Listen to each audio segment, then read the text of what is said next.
Welcome to this edition of Robert Reads for August 2024. We're going to take a look at the fascinating life of modernist poet Wallace Stevens. Wallace Stevens, a modernist American poet born in 1879, led a seemingly contradictory life. Though he dreamt of a bohemian existence and artistic pursuits, he ended up working for an insurance company for most of his career. This duality, however, seeped into his poetry, and it created a very unique voice that explored the tension twixt imagination and reality.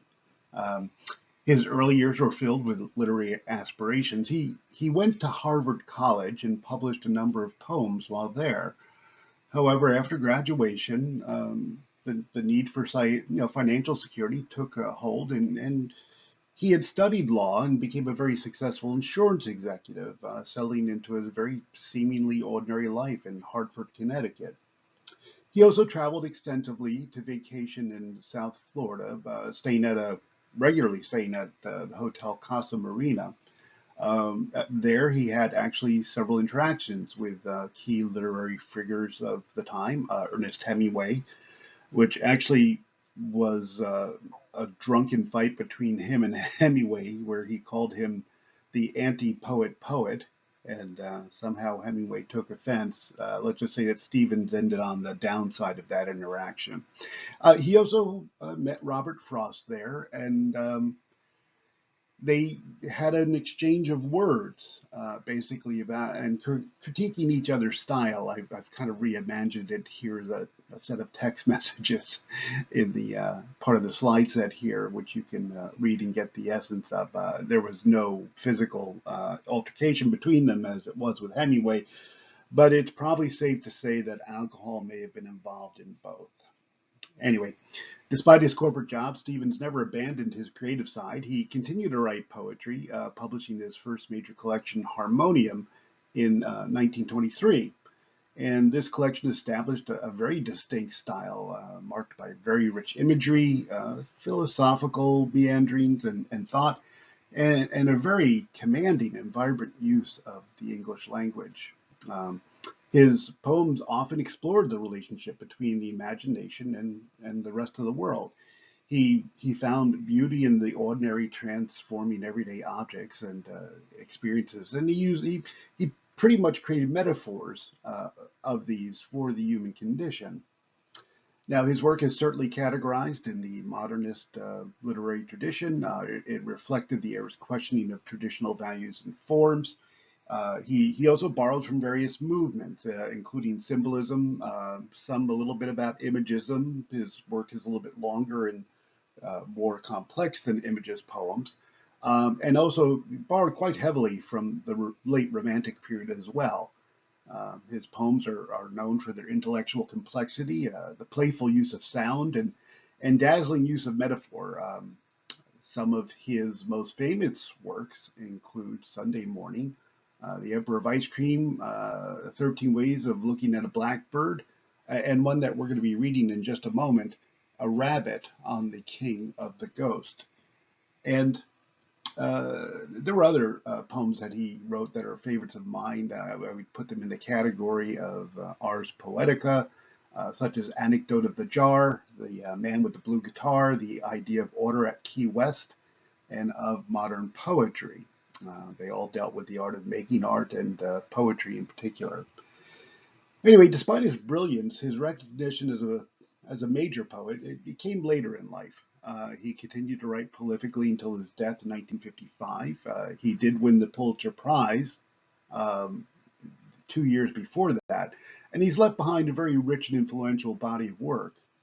Today, he is certainly considered one of the most important American poets of the 20th century, and his work celebrated for its ability to find profound meaning in the everyday world.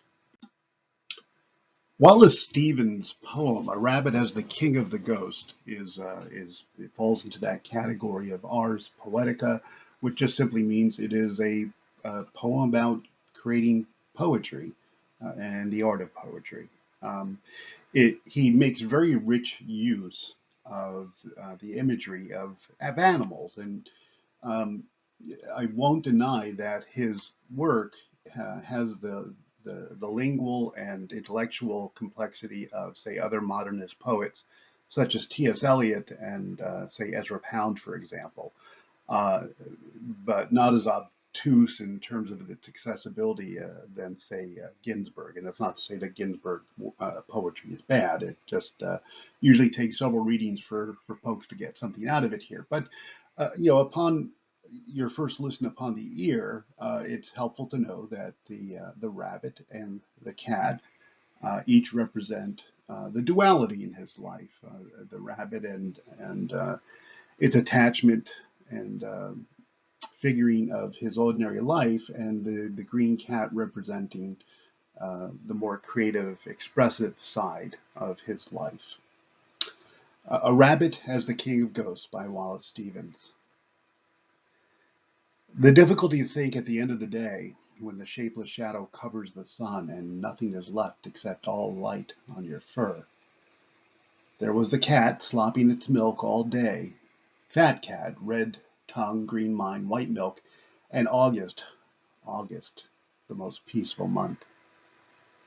To be in the grass in the peacefulest time without that monument of cat, the cat forgotten in the moon, and to feel that the light is a rabbit light, in which everything is meant for you and nothing need to be explained. Then there is the nothing to think of. It comes of itself, and east rushes west, and west rushes down, no matter. The grass is full, and full of yourself. The trees are around for you. The whole of the wildness of night is for you, a self that touches all edges. You become a self that fills the four corners of night. The red cat hides away in the fir light, and there you are, humped high, humped up. You are humped higher and higher, black as stone. You sit with your head like a carving in space, and the little green cat is a bug in the grass. Wallace Stevens, A Rabbit as the King of Ghosts. Well, that does it for this edition of Robert Reads, August 2024, where we looked at the work of Wallace Stevens, modernist poet. There's a lot to explore there. I recommend you get an opportunity to find some of his other work. His first published work was called Honorarium, and should be available in most bookstores or on Amazon.